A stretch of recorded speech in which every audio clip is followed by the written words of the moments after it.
The 5 things you must do to heal from abuse, whether it's past abuse or narcissistic abuse. Hi, I'm Carol Raythall. I help people on their awakening journey. I help people connect with their inner guidance from upstairs. Very often an awakening journey is about a healing, because healing trauma can lead to awakening and healing. It's a natural progression, and many of us choose that path so that we can awaken faster. This is video number 4 in our Healing from Narcissistic Abuse series, but let's also remember that it's about healing any type of abuse. So these are the 5 things that I know personally and I have observed in others that you must do that lead to that successful healing. Number 1 is you must learn to love yourself. This is a whole journey in itself, and my next videos are going to be about how we can love ourselves. But the very first thing that you can do to love yourself right from this moment forward is commit to yourself that you're going to heal. Tell yourself, no matter what, I'm going to heal. I deserve to have joy in my life.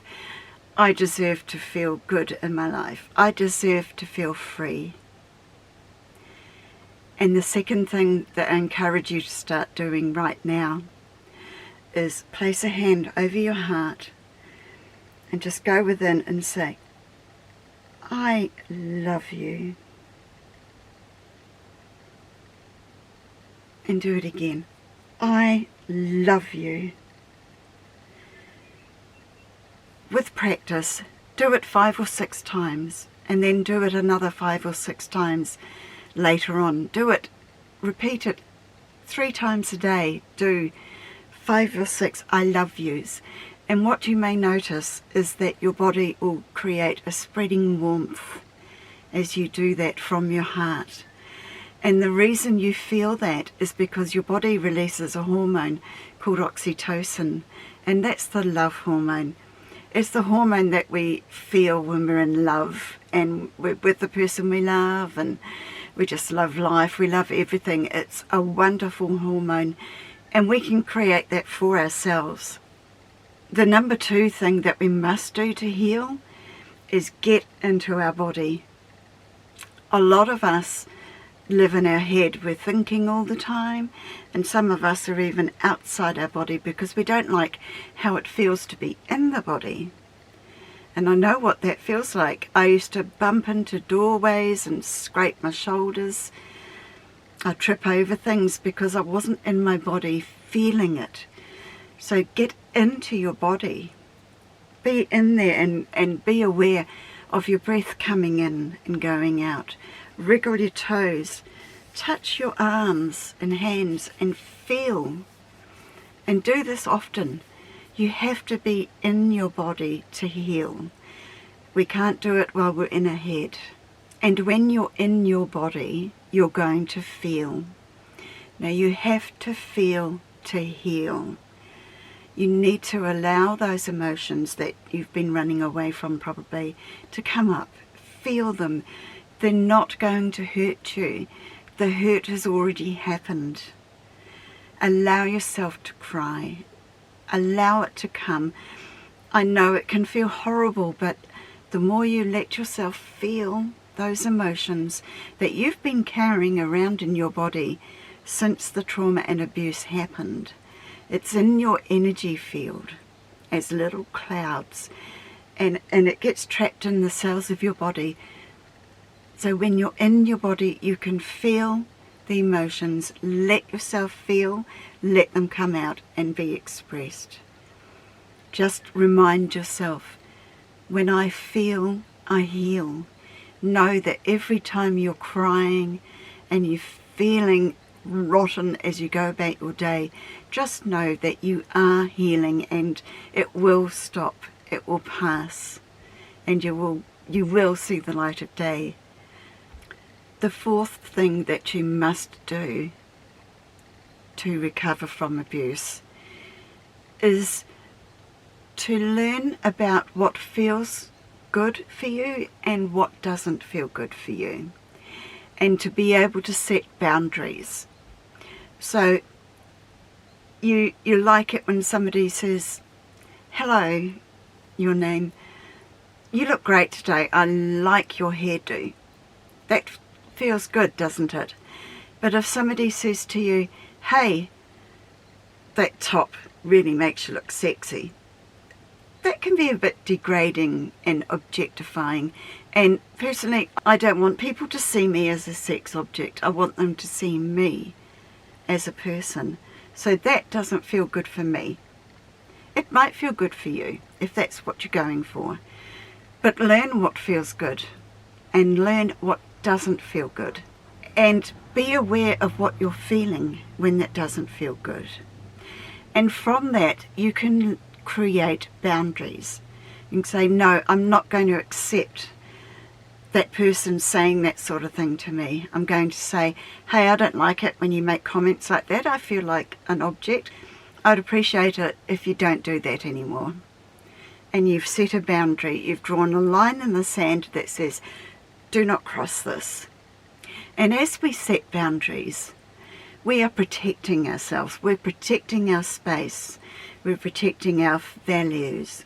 And we're protecting the innocent part of ourselves if things get a little bit unacceptable with what's being said to you or done to you. And because you're setting boundaries and saying no to people, you begin to respect yourself more. And when you respect yourself more and say no to people, I'm not going to accept that. And we can say it nicely. We don't have to be rude. We can say, hey, when you do that, I feel a little bit like I'm being criticised, or you don't appreciate me, you don't like me as I am, whatever it is. And, I would really appreciate it if you just have a little bit of respect for how I might be feeling when you say things. Then we'll be able to get on well. So that was respectful to the person. So you can set respectful boundaries. And when you respect yourself, when you use those boundaries and enforce them, other people are going to respect you. And when you get into the role of respecting yourself and other people respecting you, your life is going to change. You're going to find that people are going to come into your life who are going to respect you. And that is because you respect you.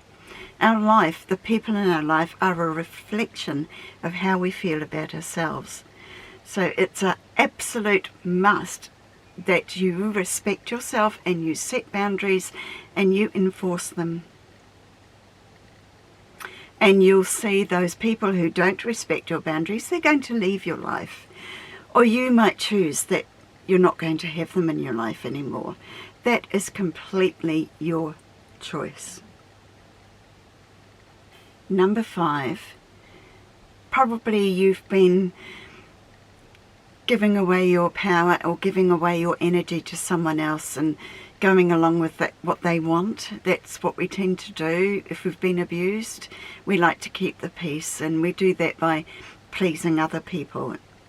So if you've been doing that, come back to yourself, get back into your body again, and learn what you like. Keep a journal, write down the things you like, write down the foods you like, and then go and eat those foods and enjoy every mouthful. Learn what you like to do, or remember the things that you know you like to do, and do those things. Do the things you love to do, whether that's a craft, a hobby, art, dance, an interest, a cause, whatever it is. Do it, because when you're doing it, you're experiencing joy. Our brain actually focuses on the centres where our psychic centres are, and we go into a meditative state, and that gets us in touch with our soul, and our soul and higher parts of us are love. So when you're doing what you love, you are bringing love in from your own energy bodies. And of course, when you're bringing that love in, it's a form of light, and the light is going to help to push out those shadows, those wounds. So every time you do something you love, you are healing yourself. And this is the basis of occupational therapy. One of the key things I learnt and practiced as an occupational therapist, and observed people in the transformation. So I can't emphasize this one enough. Do what you love, and make that a priority for every day if you can. In some way, do what you love. So those were the 5 keys, the 5 things that I have observed and I teach and coach people to do to heal. Because when you do those things, when you love yourself, when you're in your body and you're releasing your emotions, which is not going to last forever, but when you're in your body, when you're setting boundaries and saying what is allowed and not allowed, what you're going to do and not do, and when you're doing what you love, you are going to transform yourself. You're going to feel good about yourself. You're going to make your happiness and your well-being your number 1 priority. And you need to do that to recover. And that is what leads to joy. And that is what leads to you feeling confident and whole. And you begin to trust yourself, to look after yourself. And if you're recovering from narcissistic abuse, there's going to be no narcissists in your life. You're going to recognize the fakery that they try and win you over with. And quite honestly, they're not going to be interested in you, because you're putting off an energy of confidence and self-love and wellness, and they don't want that in their life. They're looking for someone who is wounded that they can control and manipulate. So this is your number 1 immunity against narcissistic abuse. This is how you can ensure that you're never going to have it again in your life. Or if it starts, you're going to know it very quickly, because you'll be feeling yourself, how you react, what's going on, and you'll be going, nah, not here, no, go away, I'm not interested.